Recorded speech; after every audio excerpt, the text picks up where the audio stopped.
Well, ain't this a doozy?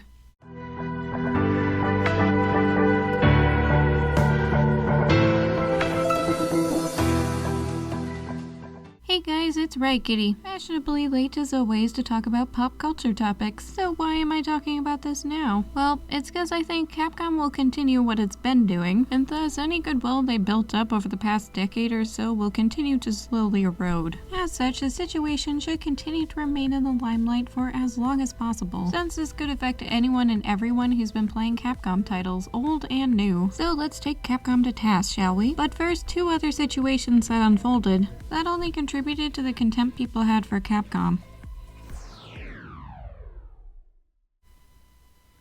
All the way back in July of 2023, Capcom announced a Street Fighter VI Cross Spy Times Family collaboration event, which is one of many collab events, I'm sure, centering around Spy Times Family Code White, a new original Spy Times Family theatrically released movie that I definitely want to go see. Anyways, Capcom released a teaser image of Your Forger from Spy Times Family fighting Chun-Li from Street Fighter, along with onlookers from both properties. Then, to the surprise and excitement of many, Capcom released a whole dang animated trailer for this crossover. A pretty darn good one at that, with these two lovely ladies duking it out. While I hadn't paid Street Fighter VI much mind since its launch, even I could see Capcom was hyping this up to be something special. So, was this a super amazing crossover with a bunch of stuff to do? Maybe a Chun-Li Yor skin to buy? Or even a playable Yor Forger? No. No, it wasn't. Instead, what the Street Fighter VI players got was avatar skins for Yor and Lloyd's outfits. I didn't even play this game, and yet I'm disappointed. Like, at the bare minimum, there should have been character costumes for Yor and Lloyd, such as how it was in the days of yore with Street Fighter V. But nah, not even that. There were many who expressed their disapproval and discontentment, and some very talented individuals who took it upon themselves to do what Capcom could not, modding a Chun-Li Yor costume. I even saw people who were angry that Yor Forger wasn't coming to Street Fighter VI, and who can blame them? I honestly think this collab was guilty of false advertising. Sure, the mainline Street Fighter games haven't had crossovers before, but then why have Yor Forger fighting in Street Fighter if she's not actually going to be fighting in Street Fighter? Even if your expectations were tempered just a little bit, believing we would get a character costume for somebody, you'd still be getting served disappointment. As even in the video where they showed off these avatar skins, the avatar was using Juri's moves, making people think that Juri was actually getting a skin. If it wasn't for this deceptive marketing, the backlash probably wouldn't have been so severe, such as with the Teenage Mutant Ninja Turtles collab. Trailers were simple and to the point, and not making people think they were getting something different than what was actually being delivered.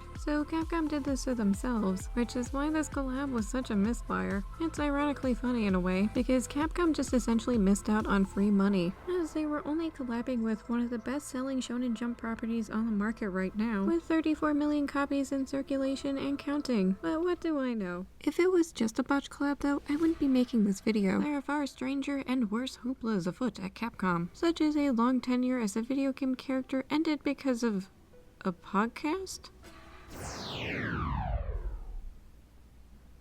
Ruben Langdon has been well known for his work as Ken Masters. He had been in the role since 2008, even going on to voice the character in crossovers such as Super Smash Bros. Ultimate. Alas, this role was not to last, as when Street Fighter VI came around, he had been replaced. No one really knew why. Then Langdon revealed why. He had been asked to do an interview by the YouTubers Toy Bounty Hunters, Hero Hey, and Yellow Flash. They talked about a great number of things, from his work on Devil May Cry 5, to commenting on the Vic fiasco which was happening at the time, then switching to subjects such as Me Too and Black Lives Matter. Now, I don't know who Toy Bounty Hunters is, but I do know Hero Hey and Yellow Flash. They are viewed as insanely problematic by a lot of media sites and corporations for their controversial takes. Coupled with the fact he had dared to say something remotely positive about Vic and something remotely negative about Me Too and Black Lives Matter, it meant he had committed multiple capital offenses, at least in the eyes of Newsweek, who called the voice actor up for an interview based on the things he had said in the podcast. Then the site turned around and published an insane hit piece on him, painting him as an extremist, a UFO believer, conspiracy theorist, and a nutcase, which was definitely weird, considering that Newsweek had already interviewed him on the topic of extraterrestrials and highlighted him in a positive way on that article. There were even people writing letters to Capcom about this matter. It got the attention of Yoshihiro Ono, who was a Street Fighter series producer, who absolutely flipped out over this hit piece, to the point where he had cancelled a multi-million-dollar gig with a motion capture company, seemingly thinking Langdon was still a part of that company, which he wasn't. Apparently believing every single word of that hit piece, which is an insane leap of logic if you ask me. Canceling a deal because you think that someone you don't like is working there. That was the end of that for Langdon's role as Ken Masters. Ono just cut off all communication with him.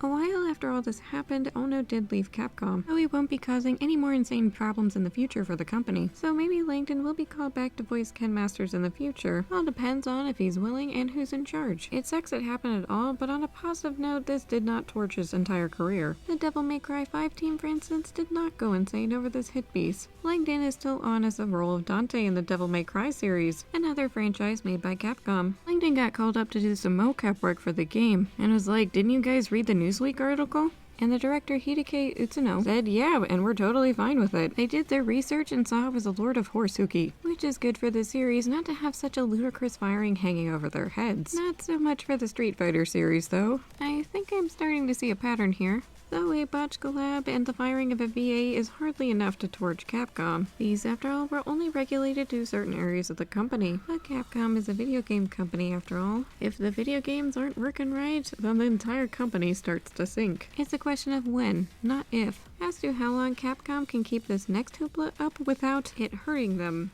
badly.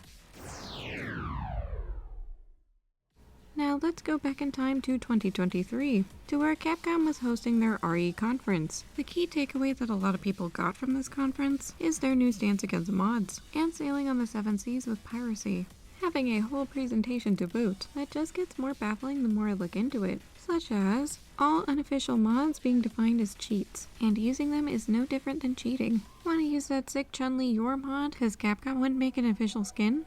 Well, Capcom will think you're cheating if you do. And it only gets more ludicrous from there. There's also a slide that goes over reputational damage caused by evil, malicious mods. These mods, according to Capcom, violate public order, morals, and tarnish the reputation of their products. Okay, hold up a second. Why would optional modifications to a product that are created by people in their own time affect its reputation? Well, wait to get a little more context with more bullet points. Our customers are apparently contacting customer support over malicious mods causing freezing times, loading issues, etc. But it really just seems like Capcom wants to be the Japanese mod police, not wanting any mods that aren't officially approved by them. Although for a company that made such a big stinker about mods ruining their reputation, to deal with this problem they seemingly now are doing things that will ruin their reputation. For instance, Capcom started to issue takedowns of Monster Hunter videos that used mods to assist in speedrunning. So wait, it gets worse, as Capcom then decided to sneakily add DRM Enigma to a decent chunk of their game's catalog.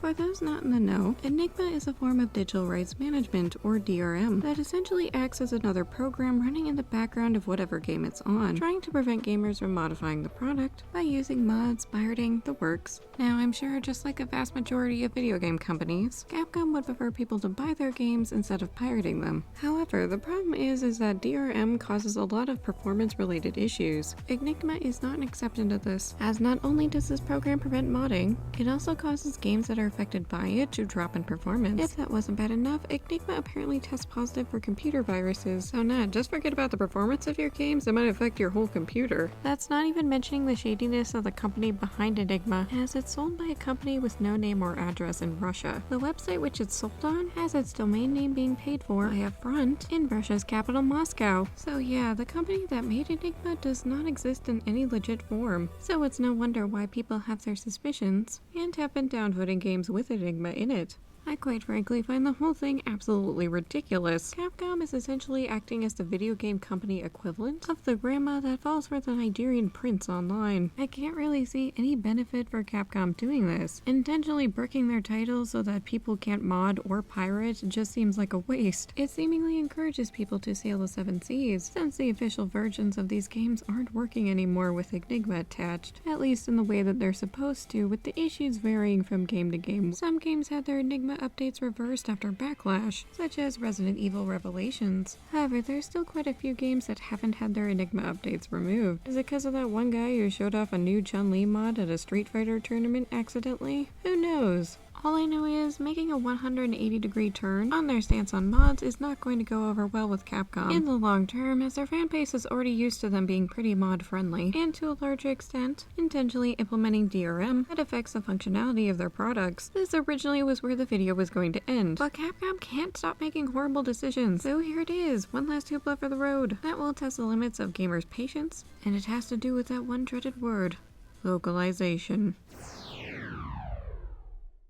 Localization has been a hot-button topic for a while, in terms of foreign media being properly translated. And video games are no exception to this. As the internet grew, so too did gamers' awareness of the questionable translations they've been receiving. So with the Capcom USA Localization Team account detailing in a quite lengthy post all about localization, it's no wonder why it received a lot of backlash, as the public perception has shifted to just translate, don't localize. So let's go over this point by point, and see what their specific brand of localization actually means for the future of Capcom games overseas. First up, what is localization? This whole paragraph basically gives a spiel about how beyond mere translation, they're diving into the art of cultural adaptation, preserving context and inclusive storytelling. It is clear from this that Capcom is chasing a global audience, with the whole embarking on a global venture and making games resonate worldwide bits. Other than it sounding like an intro to a children's show, nothing in particular stands out. Not yet. The next paragraph is called Not Just Translating. Well, ain't you, Captain Obvious Capcom Localization Team? The second paragraph details localization being about adapting for a global audience, thinking about cultural nuances, regional flair, and idioms. That's a good localization, makes players feel right at home no matter where they are. Already I'm seeing quite a few issues with this. Firstly, with the use of adapting when it comes to bringing games overseas. This was also present in the last paragraph too. So as an outsider looking in, it appears that this particular team is treating video game dub as if they were taking a book and adapting it into a movie, which isn't what this job is at all. As with most dubbing in any media, there's already a product being completed, so localizers just need to bring a product over to another language. At least that's how it should be. Why should localization make people feel at home? It's a legit question to ask, as video games are inherently an escapist medium. As a gamer, if I wanted to feel right at home, I would just go outside and take a walk. No need for all this extra stuff, especially not with idioms or flair that no normal person would say in a real conversation. At least I'm hoping cringe internet speak. That sounds like the fictional video game characters are having a Twitter flame war with someone. Isn't what they mean by idioms and regional flair, but I can only speculate. However, somehow I doubt this. Just like how I doubt the next paragraph called The Importance of Context. How it's not about making things lost in translation and that preserving the vibe is key, but jokes, references, and even gameplay might need a little cultural remix, and it's important to find that sweet spot without feeling like something got lost in the process.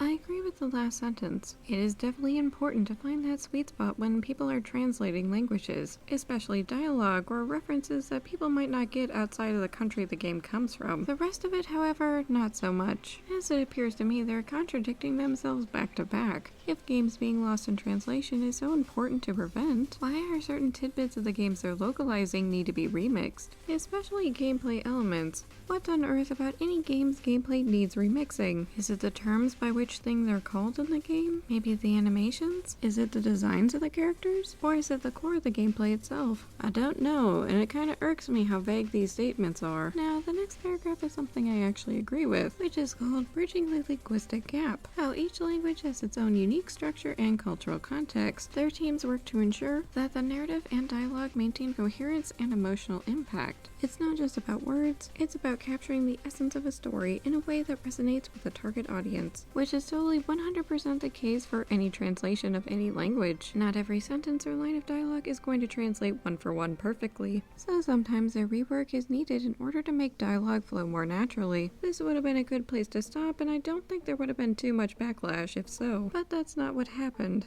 Maybe we should just— Now shut up, this is what we're doing. Enter the next paragraph, Cultural Sensitivity in Characters.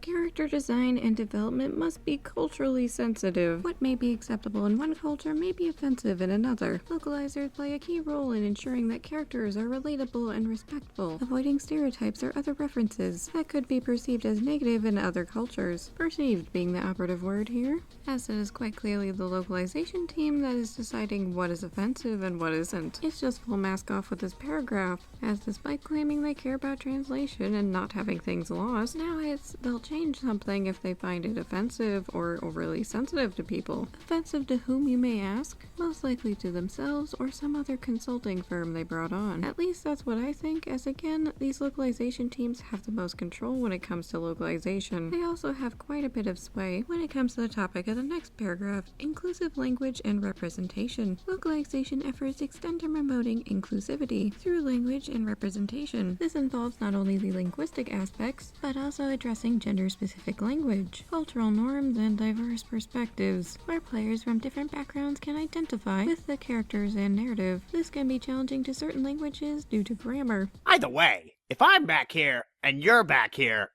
who the hell is driving this car? Oh, for Pete's sakes. You know what, screw it. I think I can actually surmise what this is actually about, which is probably about an attempt to exclude gendered language. Can't be males or females anymore in games. It has to be forms, body type 1 or body type 2. Sometimes a fictional character can't even say someone's a woman in a game, or have a character insult someone based on being a woman, even if that character is clearly a villain or a vulgar type character. Even niceties about femininity can be off the table too, which quite frankly is something that has grown more annoying to me as the years have passed. What is especially infuriating is when a storyline, characters, etc. are changed all for the sake of inclusion and representation. Sure, you can't say representation is important, but it cannot be to the detriment of properties and characters people like. Otherwise, it's just gonna end up pissing everyone off. Now then, I'll be skipping over adapting humor and wit, as I believe I've already said my piece regarding adapting jokes. Changing wordplay or references is fine, just make it mean the same thing, in a similar comedic execution. Just no randomly injected cringe internet humor, please. Thank you very much. Now, last but not least, the final paragraph, consistency in terminology. Maintaining consistency in terminology is crucial for a smooth gaming experience. This applies to not only just translating words, but ensuring that game mechanics, instructions, and lore are consistently represented across languages.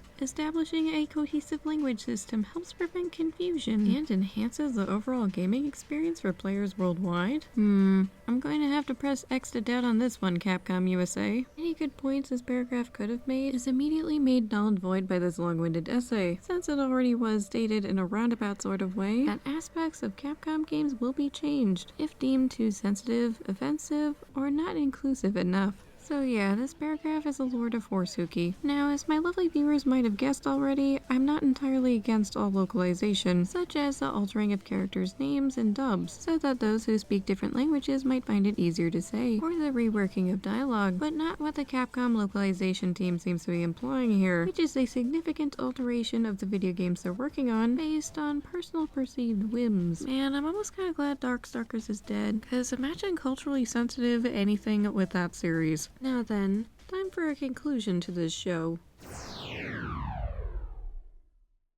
Now, despite my misgivings in this video, I do not despise Capcom. I genuinely like quite a few of their game series. Also, they seem to genuinely treat their employees well, with raises amid record high profits for the company. Sure, like every other game company, Capcom is far from perfect, with quite a few blunders under their belts. However, they seem to be doing pretty well for themselves right now, but I fear the company may be slowly heading down a self-destructive path, one that is slowly eroding their reputation over time, as it is not only important to treat your employees well, but your customers as well. How long will it be before Capcom's customers go, enough is enough? It's a lot harder to get one's goodwill back after it's burned away. I know a few companies that are personally learning that harsh lesson right now, and I don't wish for Capcom to head down that same road, with egregious monetization, questionable consumer practices, DRM and DEI nonsense. If I have to compare Capcom's current state right now, it's that of a two-headed hydra with conflicting personalities. One side likes to make good fun games, treating its developers well, and the other side is greedy, callous, and out of touch, injecting stupid stuff into their games for one reason or another. So I guess it's really a waiting game for now, to see which head wins out in the end. With that, I'll say, like, sub, and share if you fancy. Comment all your thoughts down in the comment section below. Right, Kitty is signing out.